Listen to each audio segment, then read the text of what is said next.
আওয়ামী লীগের আমলে একটা চেষ্টা করা হয়েছিল, জয় বাংলাকে সার্বজনীন স্লোগান বানানোর চেষ্টা করা হয়েছিল। জয় বাংলা বলতে হবে, জয় বাংলা সার্বজনীন স্লোগান হবে, এই রকম একটা উদ্যোগ নেওয়া হয়েছিল। কিন্তু আওয়ামী লীগের সেই উদ্যোগটা আদতে সার্বজনীনতা পায়নি। না পাওয়ার একটা বড় কারণ হচ্ছে জয় বাংলা জয় বঙ্গবন্ধু এই স্লোগানটা, বিশেষ করে জয় বাংলা এই স্লোগানটা তারা তাদের রাজনৈতিক স্লোগান বানিয়ে ফেলেছে। যখন তাদের রাজনৈতিক স্লোগান বানিয়ে ফেলেছে তখন এটা যে মুক্তিযুদ্ধের স্লোগান, এই জয় বাংলা বলেই যে মুক্তিযোদ্ধারা স্লোগান দিয়েছে, জয় বাংলা বলেই যে বাংলাদেশের স্বাধীনতা এসেছে, সেই বাস্তবতা থেকে আমরা অনেক দূরে সরে গেছি। এবং গত ৫৫ বছরে বাংলাদেশের প্রতিটা প্রজন্মকে পাঠ্যপুস্তকের মাধ্যমে কিংবা ইতিহাস লেখা, ইতিহাস বর্ণনার মাধ্যমে যে বারবার ভুল ইতিহাস পড়ানো শেখানো এই ব্যাপারগুলো হয়েছে, তাতে করে একটা বড় অংশ বাংলাদেশের নাগরিক যারা আদতে বিশ্বাস করতেই চায় না যে জয় বাংলা মুক্তিযুদ্ধের স্লোগান ছিল। এখন তাদেরকে আপনি জোর করে তো আর খাওয়াতে পারবেন না। এর জন্য আপনি অন্য দলগুলোকে শুধুমাত্র দায় দেবেন, এর দায় আওয়ামী লীগকে দেবেন না। এটা করলে অন্য দলগুলোর প্রতি একটু বেশি অবিচার করা হবে। এর দায় আওয়ামী লীগকেও নিতে হবে, কারণ আওয়ামী লীগ এই সুযোগ থাকা সত্ত্বেও এই স্লোগানগুলোকে সার্বজনীন হতে দেয়নি। নিজেদের ব্যক্তিগত স্লোগান, নিজেদের দলীয় স্লোগান এভাবেই সমাজে প্রতিষ্ঠিত করতে চেয়েছে। জয় বাংলা প্রসঙ্গে অনেক কথা হচ্ছে। জয় বাংলা বললেই তাকে গ্রেপ্তার করা, জয় বাংলা বলেই সেই ফ্যাসিস্টের দোসর, জয় বাংলা বললেই যেন একটা অচ্ছুত অচ্ছুত ভাব। এই ব্যাপারগুলো প্রফেসর ইউনূসের ১.৫ বছরে প্রতিষ্ঠিত করা হয়েছে। অথচ ইতিহাস বলছে জয় বাংলা এই স্লোগান দিয়ে বাংলাদেশে স্বাধীনতা অর্জিত হয়েছে। বাংলাদেশের বিশিষ্ট আইনজীবী এবং বীর মুক্তিযোদ্ধা জেডাই খান পান্না সেই জয় বাংলা নিয়েই এবার বলেছেন। তিনি এবং তার সঙ্গে আরও কে কে এই মতবাদের সঙ্গে আছেন, এবং তিনি যে বক্তব্য দিলেন সেই বক্তব্যটা মানে বর্তমান সরকারের জন্য একটা লার্নিং যেমন হতে পারে, একটা ওয়ার্নিংও হতে পারে। প্রফেসর ইউনূস সরকারের জন্য একটা বড় ওয়ার্নিং ছিল, লার্নিং ছিল না, কারণ তারা শিখতে চায়নি কিছু। তাদের জন্য ওয়ার্নিং ছিল। জেডাই খান পান্নাকে অনেকবার গ্রেপ্তারের বহু পরিকল্পনা করা হয়েছে, কিন্তু হয়তো শেষ পর্যন্ত তাকে গ্রেপ্তার তারা করতে পারেননি, কারণ জেডাই খান পান্না নিজে হাঁটতে পারেন না। তিনি ওই হুইল চেয়ারে ছাড়া মানে চলাচল করতে পারেন না। এরকম একজন মানুষকে গ্রেপ্তার করা, তাও শুধুমাত্র মুক্তিযুদ্ধের ইস্যুতে, এটা যদি তারা করত তাহলে প্রফেসর ইউনূসের সরকার যে রাজাকারদের সরকার সেটা প্রতিষ্ঠিত হয়ে যেত আরও বেশি করে। কি বলছেন জেডাই খান পান্না জয় বাংলা প্রসঙ্গে এবং সাম্প্রতিক আরও কিছু প্রসঙ্গে কি বলছেন, মানে বিশেষ করে দায় মুক্তির আইন, এই ব্যাপারগুলো নিয়ে কি বলছেন, চলুন একটু জেনে দেখি। সাথে তিনি আর কাকে কাকে টেনে নিলেন এবং তার বাস্তবতা কি। এই বাস্তবতাই যখন মানে রাজনীতির কিংবা আওয়ামী লীগের রাজনীতির বাইরের লোকজন যখন জয় বাংলা নিয়ে গর্ব করছে, তখন এখান থেকে আওয়ামী লীগেরও অনেক কিছু শেখার আছে কি না সেগুলো একটু বিশ্লেষণ করে দেখি এই ভিডিওতে। থাকবেন পলিটিক্স টিভির নিয়মিত আয়োজনে।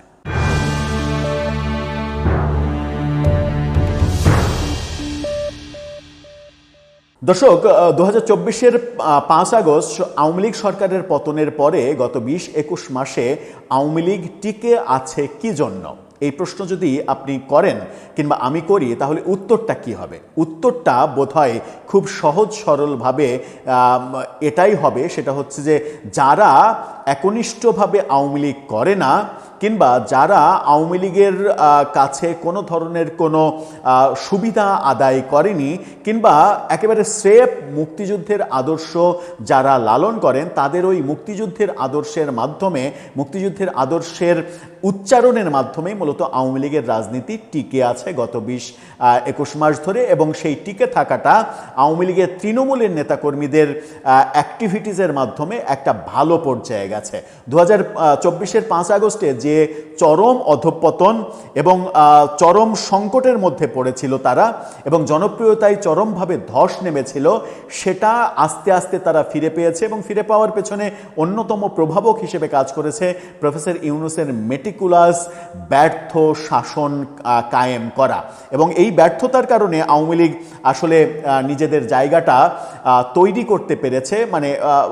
মানে তারা যে ফুরিয়ে যায়নি, ব্যাপারটা প্রতিষ্ঠিত হয়েছে। এবং সেই প্রতিষ্ঠিত হওয়ার পেছনে জেডাই খান পান্নার মতো কিংবা আওয়ামী লীগে যারা টিকতে পারেননি, কাদের সিদ্দিকী, লতিফ সিদ্দিকী, কিংবা আওয়ামী লীগ যারা করেন না, শেখ হাফিজুর রহমান কার্জন, কিংবা আনিস আলমগীর, মাসুদ কামাল, মঞ্জুরুল আলম পান্না, তুষার মানে আব্দুল নূর তুষার, যারা বিশ্লেষক, যারা কট্টর আওয়ামী লীগের সমালোচক এক সময় ছিলেন, কিন্তু তারা সত্য কথা এবং সত্য বয়ান উপস্থাপন করার মাধ্যমে আওয়ামী লীগের রাজনীতি নিষ্ক্রিয় করতে পারেনি প্রফেসর ইউনূস। এবার জয় বাংলা নিয়ে জেডাই খান পান্না যেটা বলছেন, বাংলা নিউজ 24 সেটা নিয়ে একটা ফটোকার্ড তৈরি করেছে তার বক্তব্য নিয়ে। তিনি একটা অনুষ্ঠানে এই বক্তব্যগুলো দিয়েছেন, আমি নিজেও সেই বক্তব্যগুলো শুনেছি, ভিডিওতে শুনেছি। কপিরাইটের জন্য সেই বক্তব্য আপনাদেরকে শোনাতে পারছি না, কিন্তু যে বক্তব্য তিনি দিয়েছেন এই ফটোকার্ডটা দেখে নিন। সেখানে বলা হচ্ছে, আমি তো জয় বাংলা বলি এখনো, কাদের সিদ্দিকী এখনো জয় বাংলা বলে, লতিফ সিদ্দিকী এখনো জয় বাংলা বলে, অসংখ্য মানুষ জয় বাংলা বলে, কত মানুষ ধরবে, অর্থাৎ জয় বাংলা বলার জন্য কত মানুষ ধরবে সরকার।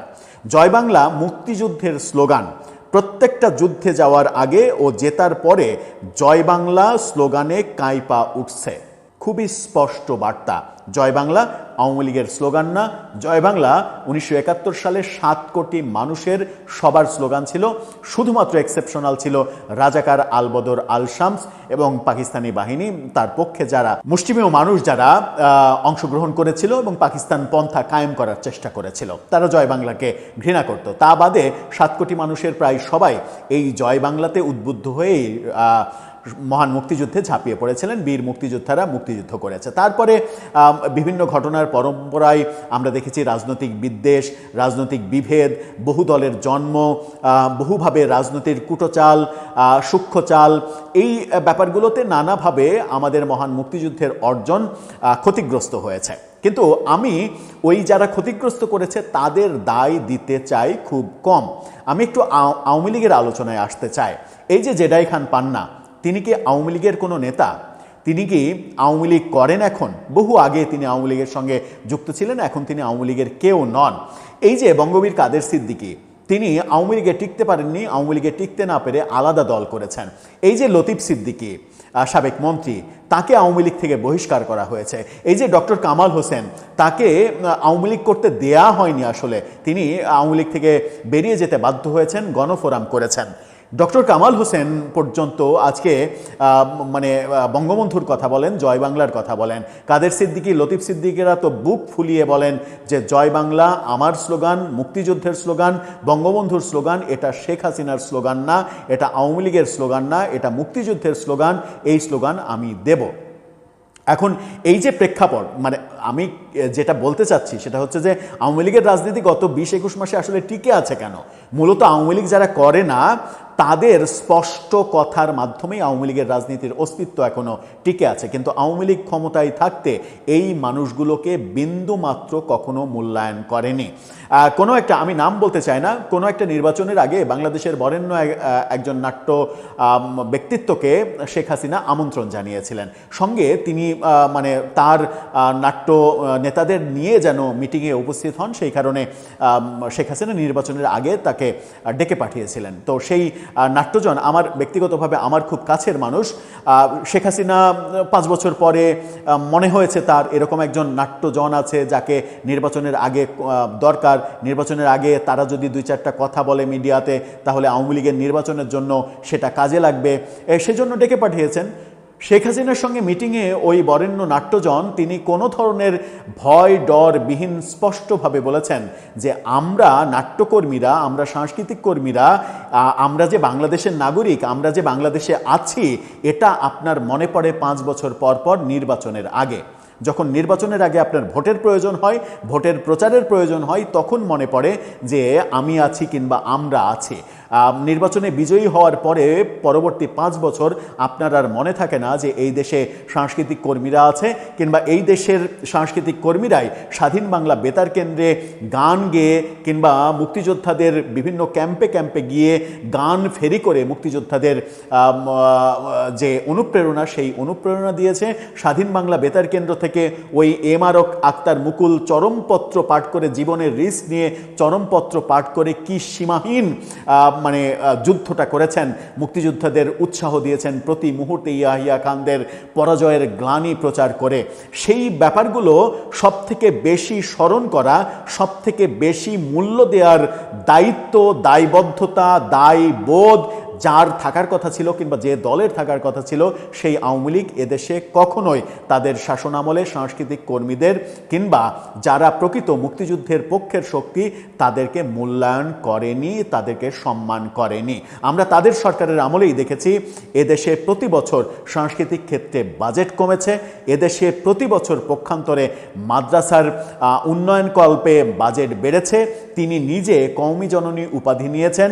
এদেশে এই ব্যক্তি না বললে, মানে এই যে প্রফেসর ইউনূসের মানে প্রেস উইংয়ের প্রধান শফিকুল আলম, তার অনেক কথাই খারাপ লাগে, অনেক কথারই সমালোচনা করে, কিন্তু তিনি বাস্তবিক একটা কথা বলেছিলেন, যদিও তিনি না বলে যদি মানে আওয়ামী লীগ বিএনপির কেউ বলতেন তাহলে হয়তো সেটা ধর্ম অবমাননার দায়ে তাকে আক্রমণ করা কিংবা জেলে যেতে হতো। তিনি বলছিলেন যে মসজিদের দেশ বাংলাদেশ, সেই মসজিদের দেশে বাংলাদেশের প্রয়োজন না থাকা সত্ত্বেও শত শত হাজার হাজার কোটি টাকা ব্যয় করে এই যে 560টা মডেল মসজিদ তৈরি করা, এই টাকা ব্যয় করে ওটা না করে অন্য আর একটা কাজ করলে রাষ্ট্রের মানে ভালো কিছু হতো, এই কথা তিনি হয়তো রিস্ক নিয়ে বলেছেন। কিন্তু রিস্ক নিয়ে বলে এই কথাটাকে কেউ যদি ধর্ম অবমাননা ভাবে তাহলে আমি তার সঙ্গে একমত নই। এটা শেখ হাসিনা অবশ্যই করেছিলেন শুধুমাত্র ভোটের রাজনীতির কারণে। তাকে মানে তার আমরা পরবর্তীতে দেখেছি যে প্রতিটা নির্বাচনের, প্রতিটা ক্যাম্পেইনে, প্রতিটা প্রচারে আমার নেত্রী কিংবা আমি 560টা মডেল মসজিদ বানিয়ে দিয়েছি, এদেশে ধর্মের জন্য আমি কি না করেছি, আমি নিজে তাহাজ্জুদ নামাজ পড়ে শুইতে যাই, আবার ভোরবেলায় ঘুম থেকে উঠে প্রথমে আমি যাই নামাজ খুঁজি, যেটা তিনি সংসদে পর্যন্ত বলেছেন। এই যে ধর্মকে কেন্দ্র করে রাজনীতি করার চেষ্টা, অথচ ধর্মকে বিক্রি করে যারা রাজনীতি করে তাদেরকে প্রতিনিয়ত গালাগালি করা, তাদের বিরোধিতা করা, তাদেরকে সাম্প্রদায়িক বলা, তাদেরকে জঙ্গিবাদের আদর্শে উজ্জীবিত বলা, তাদেরকে দেশবিরোধী, স্বাধীনতা বিরোধী বলা, এই বলার রাইটস কি তখন আর আওয়ামী লীগের থাকে?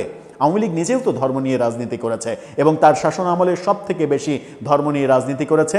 যারা সত্যিকার অর্থেই মুক্তিযুদ্ধের আদর্শের লোক, শেখ হাসিনার আদর্শের লোক কেন হতে হবে? যে ব্যক্তি বঙ্গবন্ধুর আদর্শের লোক, যে ব্যক্তি মহান মুক্তিযুদ্ধের আদর্শের লোক, সেই ব্যক্তিকে আপনি যদি মানে তার মানে তার শরীরের উপরে যদি আপনি মিসাইলও মারেন, তাকে দিয়ে কি আপনি ওই মানে অন্য কোনো মার্কায়, যে মার্কা বাংলাদেশকে মানেই না, বাংলাদেশকে স্বীকারই করে না, সেই মার্কায় ভোট দেওয়াতে পারবেন? বাংলাদেশের অধিকাংশ বেশিরভাগ সাংস্কৃতিক কর্মী এবং মুক্তিযুদ্ধের পক্ষের শক্তি, এদের সম্পর্কে শেখ হাসিনা এবং আওয়ামী লীগের একটা বদ্ধমূল ধারণা ছিল যে এদের আসলে বিকল্প কোনো জায়গায় নেই যাওয়ার। এদেরকে আমি গুরুত্ব দিলেও চলে, না দিলেও চলে, এরা বাধ্য হয়ে ওই নৌকাতেই ভোট দেবে, কারণ এরা জীবনে যে দাঁড়িপাল্লায় ভোট দেবে না, এদের নীতির মধ্যে ওটা পড়ে না। এই যে একটা বদ্ধমূল ধারণা তার এবং তার দলের নেতাদের মধ্যে ঢুকেছিল বলেই আমরা দেখেছি যে এই মানুষগুলো মানে সাংস্কৃতিক অঙ্গনের উদাহরণ দিলাম আমি, তার মানে একেবারে যেহেতু অরাজনৈতিক মানুষ সেই সাংস্কৃতিক ব্যক্তিত্ব, সেহেতু তার সেফটির কারণে আমি তার নামটা বললাম না। এই মানুষগুলো যখন বঞ্চিত হবে, এই মানুষগুলোকে যখন আপনি মূল্যায়ন করবেন না, আপনি যখন একজন দেশের সংস্কৃতি মন্ত্রী বানানোর জন্য একজন সাংস্কৃতিক ব্যক্তিত্বকে পাবেন না, তথ্যমন্ত্রী বানানোর জন্য একজন সাংস্কৃতিক ব্যক্তিত্বকে পাবেন না, অথচ গরু ছাগল নিয়ে এসে আপনি এই সকল কাজগুলো সারার চেষ্টা করবেন, এটা অন্য সরকার করলে মানা যেত হয়তো, কিন্তু মুক্তিযুদ্ধের পক্ষের শক্তি, অসাম্প্রদায়িক রাজনীতির চেতনা, ধর্মনিরপেক্ষ রাজনীতির চেতনাধারী আওয়ামী লীগ যে কাজগুলো করেছে সেগুলো কি মানা যায় এই সেক্টরে? যাদের মূল্যায়ন করা উচিত ছিল, আপনি ডক্টর কামালকে মূল্যায়ন করতে পারেননি, আপনি কাদের সিদ্দিকীকে মূল্যায়ন করতে পারেননি, আপনি লতিফ সিদ্দিকীকে দল থেকে বহিষ্কার করেছেন ওই ধর্মের রাজনীতির কারণেই, আপনি তোফায়েল আহমেদকে সম্মান জানাতে পারেননি, আপনি আব্দুর রাজ্জাককে সম্মান জানাতে পারেননি, অসম্মানিত হয়ে লোকটা মারা গেছে, আপনি সৈয়দ আশরাফকে সম্মান তো জানানইনি, অসম্মানজনকভাবে তাকে সেক্রেটারির পদ থেকে সরিয়ে দিয়েছেন, যে সৈয়দ আশরাফের বাবা সৈয়দ নজরুল ইসলাম স্বাধীন বাংলার সরকারের ভারপ্রাপ্ত রাষ্ট্রপতি হিসেবে এই যুদ্ধ পরিচালনার নেতৃত্ব দিয়েছেন। এই ব্যাপারগুলো আপনি তাজউদ্দিন আহমেদের মানে যথাযথ সম্মান এদেশে প্রতিষ্ঠিত করতে পারেননি, তাই আজকে সোহেল তাজ যখন উল্টাপাল্টা কথা বলে তখন আওয়ামী লীগের নেতাকর্মীরা তার উপরে খেপে যায়। কিন্তু খেপে যাওয়ার আগে তাদের প্রতি বিনীত অনুরোধ, হ্যাঁ তিনি খেপে যাওয়ার মতো হয়তো কথা বলেন, কিন্তু একটিবার আপনারা কি ভেবে দেখেছেন যে সোহেল তাজ কিংবা তাজউদ্দিন পরিবারকে কতটা সম্মান জানানো হয়েছে? মুক্তিযুদ্ধের প্রেক্ষাপটে তাজউদ্দিন আহমেদ, সৈয়দ নজরুল ইসলামদের যদি সম্মান বঙ্গবন্ধুর পরপরই প্রতিষ্ঠিত না করা যায়, সেটা কি ভুল ছিল না? অবশ্যই ভুল ছিল। আপনি যখন মানে এই মানুষগুলো যারা মানে যাদের পেটে বোমা মারলেও তারা বলবে যে জয় বাংলা মুক্তিযুদ্ধের স্লোগান, জয় বাংলা আমি বলবই, এতে কি আওয়ামী লীগের পরোক্ষভাবে লাভ হয় না? অথচ এই লাভটা কারা করছেন? যারা আওয়ামী লীগের সুবিধাভোগী না। তার মানে আওয়ামী লীগের রাজনীতিতে একটা বড় ধরনের সংকট ছিল এবং বড় ধরনের নৈতিক সংকট ছিল, যে সংকট থেকে তাদেরকে বেরিয়ে আসতে হবে। যদি বেরিয়ে আসতে না পারে তাহলে তাদের কামব্যাক করাটা আরও বেশি কঠিন হবে। এই যে 20 মাসে তারা মানে শুধুমাত্র তো মানে কেন এই যে 2024-এর 5 আগস্টের যে পতন হলো, যে ভয়াবহ পতন হলো, এরপরে তাদের টিকে থাকার কারণ কি? টিকে থাকার কারণ হচ্ছে আওয়ামী লীগ মুক্তিযুদ্ধের নেতৃত্ব দানকারী দল, আওয়ামী লীগ বঙ্গবন্ধুর দল, আওয়ামী লীগের স্লোগান জয় বাংলা মুক্তিযুদ্ধের স্লোগান। যারা মুক্তিযুদ্ধের আদর্শ লালন করে তারা পরোক্ষভাবে তাদের যে বক্তব্য, সেই বক্তব্য দিয়ে এই মানে আওয়ামী লীগের রাজনীতিটাকে প্রাসঙ্গিক করে রেখেছে। আপনি মানে আমলে, আওয়ামী লীগের আমলে আনিস আলমগীর, মাসুদ কামাল, মঞ্জুরুল আলম পান্না, এমনকি এই জুলাই আন্দোলনের সময়ও তো তারা আওয়ামী লীগের বিপক্ষে ছিল, কিন্তু তারা কি এখন আওয়ামী লীগের পক্ষে বলছে? না, কখনোই না। আমি যে এত কথা বলছি সেগুলোকে আওয়ামী লীগের পক্ষে বলছি? কখনোই না। আনিস আলমগীর, আব্দুল নূর তুষাররা যেটা বলেন সেটা হচ্ছে যে বাস্তবতা ভিত্তিক কথা বলেন, অধিকারের কথা বলেন। তারা অধিকার লঙ্ঘিত হোক এই কাজটা যে সরকারই করবেন তাই সেই সরকারের বিপক্ষে কথা বলবেন। প্রফেসর ইউনূস একটা মানে কি বলবো মেটিকুলাস ডিজাস্টার তৈরি করেছেন এদেশে হিংসার রাজনীতি এবং মবের রাজনীতি প্রতিষ্ঠিত করে যে অরাজকতা তৈরি করেছিলেন তার বিরুদ্ধে তারা যখন সোচ্চার হয়েছেন, সেই সোচ্চার হওয়াটা পরোক্ষভাবে আওয়ামী লীগের একটা বড় ক্যাশ মানে পয়েন্ট হয়ে দাঁড়িয়েছে এবং এগুলোকে আওয়ামী লীগ যদি ক্যাশ করে কামব্যাক করতে দ্রুত না পারে এবং তাদের ভুলগুলো যদি তারা ধরতে না পারে, তারা যদি জেডাই খান পান্না, মঙ্গবীর কাদের সিদ্দিকী, লতিফ সিদ্দিকীকে জেলে যেতে হবে কেন? তাকে তো আওয়ামী লীগ থেকে বহিষ্কার করা হয়েছিল। প্রফেসর ইউনূসের আমলে লতিফ সিদ্দিকীকে জেলে যেতে হয়েছিল কেন? ওই জয় বাংলা বলার জন্য, ওই বাংলাদেশের 72-এর সংবিধানের পক্ষে কথা বলার জন্য। এগুলো যদি আপনারা ভেবে না দেখেন তাহলে আপনাদের রাজনীতির জন্য আরও বড় ধরনের দুর্যোগ অপেক্ষা করবে। আপনাদের ব্যর্থতার জন্যই এই দেশে প্রতিষ্ঠিত করা সম্ভব হয়নি যে জয় বাংলা মুক্তিযুদ্ধের স্লোগান। এদেশের শুধুমাত্র রাজাকার, আলবদর, আল শামস ছাড়া প্রত্যেকটা রাজনৈতিক দলেরই তো জয় বাংলা এই স্লোগানটাকে মেনে নেওয়ার কথা ছিল। এই যে মেনে না নেওয়া কিংবা মেনে না নিতে চাওয়া, এটার পেছনে ওই রাজনৈতিক দলগুলোর যেমন দোষ আছে তার চাইতেও বেশি দায়টা আপনাদের উপরেই বর্তায়, কারণ আপনারাই সেই মানে ঐতিহাসিকভাবে সেই দল যে দল মুক্তিযুদ্ধের নেতৃত্ব দিয়েছিলেন। দর্শক, আপনার মতামত জানিয়ে লিখতে পারেন আমাদের কমেন্ট বক্সে। তবে যারা আওয়ামী লীগ করেন তারা গালাগালি করার আগে একটু ভেবে দেখবেন যে কথাগুলো আপনার হয়তো মানে আপনাকে হয়তো আঘাত করবে, কিন্তু সেই আঘাতের মানে আঘাত পাওয়ার পরেও একটু বিবেচনা করে দেখবেন কথাগুলো সত্য, তিতা হলেও সত্য, এবং সত্যকে যে সহজে মেনে নেয় তাকেই জাতি কিংবা ইতিহাস খুব দ্রুত ওয়েলকাম করে। আপনার মন্তব্য জানিয়ে লিখুন আমাদের কমেন্ট বক্সে।